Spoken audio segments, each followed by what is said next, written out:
खबर UP live, आपकी खबर तेज असर। बस्ती के सामुदायिक स्वास्थ्य केंद्र कप्तानगंज में एक बच्ची के इलाज के संबंध में भाजपा नेता विनय तिवारी पहुंचे थे। इस दौरान सीएमसी के प्रभारी चिकित्सा अधिकारी और बीजेपी नेता आपस में भिड़ गए और जमकर मारपीट हुई। वहीं डॉक्टरों पर कार्रवाई को लेकर भाजपा नेता विनीत तिवारी अस्पताल में ही धरने पर बैठ गए। सीएससी कप्तानगंज पर उस समय हड़कंप मच गया जब इलाज कराने तीमारदार के साथ आए बीजेपी नेता विनीत तिवारी डॉक्टर से भिड़ गए।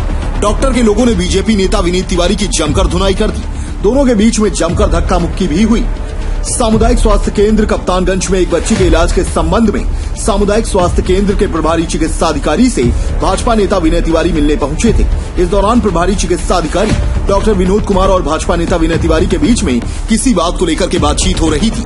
इस दौरान डॉक्टर के लोगों ने बीजेपी नेता विनीत तिवारी की जमकर धुनाई कर दी।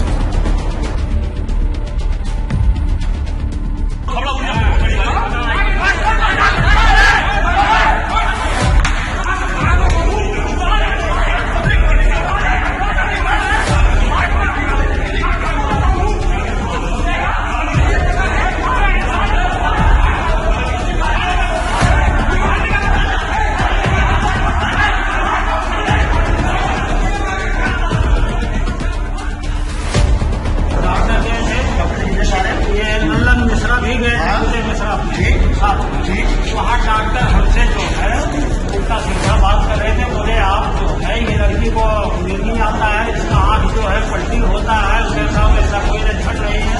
बोले आप दारू पीते हैं, उसके सर आप जो समझ लीजिए हम क्या करें। और गरिया के भगा दिए नहीं, वहाँ आपको क्या बोलने का वहाँ गाड़ी नहीं दिए थे। मतलब बार बार हमसे रिक्वेस्ट यही कर रहे थे कि आप जो है दारू पी के आए हैं और ये लड़की मेंटल है। अब आप बताइए, कोई उसकी जांच नहीं, कोई इलाज नहीं, कोई कुछ भी नहीं हुआ, ना उसका हाथ पकड़ा गया, फिर भी उसको बाहर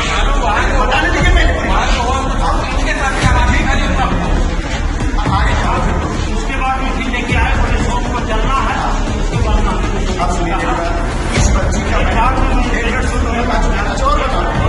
करने के बाद में मैं डॉक्टर साहब के पास आया। मैं बोला डॉक्टर साहब इसको कोई इलाज नहीं हुआ, इसका कोई दवा नहीं हो रहा है। तो बोले भाई तुम्हारे पीछे 150 आदमी थे, मैं इसको कपड़ा तक दिया था, अब ये उसका जो है हमारा और हालत एकदम दयनीय है। तो सबने जिस तरीके से बोला था उस तरीके से लोगों ने आश्वासन दिया था, उस तरीके से कुछ कार्रवाई हुई और कुछ नहीं हुई। तो जब मेरे पास आया कि भाई ये आज जो है अपनी बेटी के साथ मरने जा रहे हैं, तो मैंने बोला भाई एक मौका मुझे भी मिलना चाहिए, बताओ क्या हुआ। इन्होंने कहा भैया ऐसी ऐसी बात है। तो मैंने रुकिए, मैंने एसडीएम साहब को फ़ोन किया। एसडीएम साहब ने बोला कि उनकी सारी समस्या का निराधार मेरे द्वारा हो चुका है, लेकिन आप चाहें तो उनको एक बार भेज दीजिए, कोई कष्ट होगा तो मुझे बता दीजिए। उसके बाद मैंने बोला एसडीएम साहब के हाथ हो गया तो फिर क्या दिक्कत आ गई। इन्होंने कहा कि भैया वो राशन कार्ड पे भी नाम नहीं चढ़ा है, सप्लाई इंस्पेक्टर साहब के यहाँ फाइल पड़ी हुई है। मैंने सप्लाई इंस्पेक्टर को बोला, उन्होंने बोला भैया आज छुट्टी है और मैं आया हूँ तो फील्ड में, आप इनको सोमवार को भेज दीजिए। सोमवार को इनका जो है कंफर्म है कि जो भी कमी होगी उसको दूर कराते हुए मैं कर दूंगा। मतलब भाई अब खुश है। उन्होंने बोला भैया ये तो हो गया खाने वाली बात, लेकिन मेरी बिटिया जो है वो बीमार पड़ी है, मैं उसका इलाज कैसे कराऊं। तो मला इलाज के लिए जाओ, मैंने बता दिया सीएससी चले जाओ, यहाँ डॉक्टर विनोद हैं, वो बढ़िया व्यक्ति हो, करेंगे कार्रवाई। इन्होंने भैया उनके पास ना भेजा जाए, जगह जाए, सब कुछ लिख के दिए हैं, लेकिन मेरी कोई सुनवाई नहीं है। तो मला आइए आप मेरे साथ चलिए। तो मैं इनको लेके हॉस्पिटल आया। राजनीति करता हूँ, सबको पता है, समाज सेवक हूँ।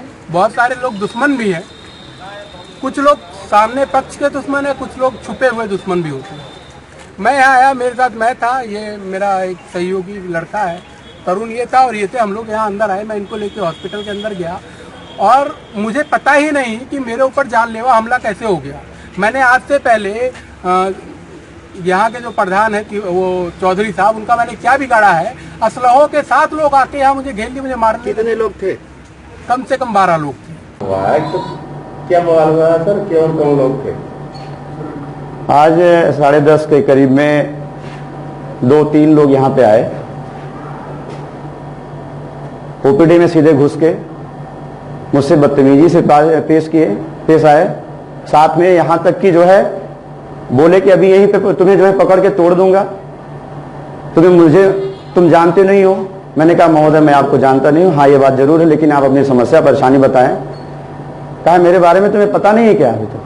मैंने कहा महोदय ऊंची आवाज में बात मत करें, आप मुझे सभ्य तरीके से बात करेंगे, आपकी सारी जो भी समस्याएं होंगी हम सुनेंगे, समझेंगे वजह क्या है, क्या कारण से। तो यहाँ पे कुछ सीएचओ ट्रेनिंग में भी थे। मैंने कहा इनकी भाषा अभद्र हो रही है। मैंने उन लोगों को अपने यहाँ सम्मान के लिए उन लोगों को बाहर के, हमने कहा बेटा 2 मिनट आप लोग बाहर हो जाओ, हम इनसे देख लें, बात कर लेते हैं। जब ये एकदम बिल्कुल हमारे उस पर चढ़ के आए, कहें अभी यही पकड़ के तोड़ूंगा, समझ में आ जाएगा तुमको। मैंने कहा अब ये एग्रेसिव मोड में हो रहे हैं। मैंने कहा महोदय 2 मिनट आप बाहर आ जाइए।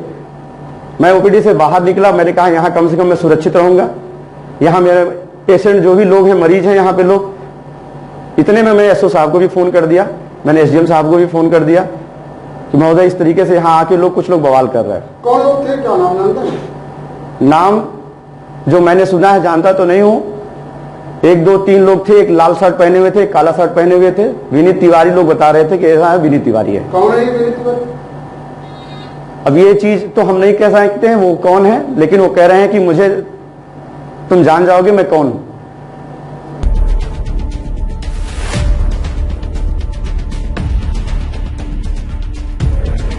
भाजपा नेता का आरोप है कि डॉक्टर और उनके अन्य सहयोगियों ने उसके साथ मारपीट की है।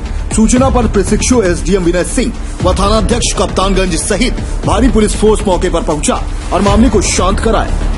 फिलहाल डॉक्टर पर कार्रवाई को लेकर भाजपा नेता विनीत तिवारी अस्पताल में ही धरने पर बैठ गए। एसडीएम ने कहा कि भाजपा नेता के बीच बातचीत हो रही है, कोई नतीजा न निकलता देख दोनों पक्षों ने एक दूसरे के खिलाफ कप्तानगंज थाने में तहरीर दी। उसके बाद बीजेपी नेता धरने से हटे। फिलहाल इस मामले में बीजेपी नेता की जिस तरह से पिटाई की जा रही है, उससे यह साबित हो रहा है कि डॉक्टर के साथी किसी गुंडे से कम नहीं है, जो इशारा मिलते ही बीजेपी नेता पर टूट पड़े। दोनों पक्षों ने एक दूसरे पर लगाए गए आरोप को खारिज कर दिया है। ब्यूरो रिपोर्ट, खबर यूपी।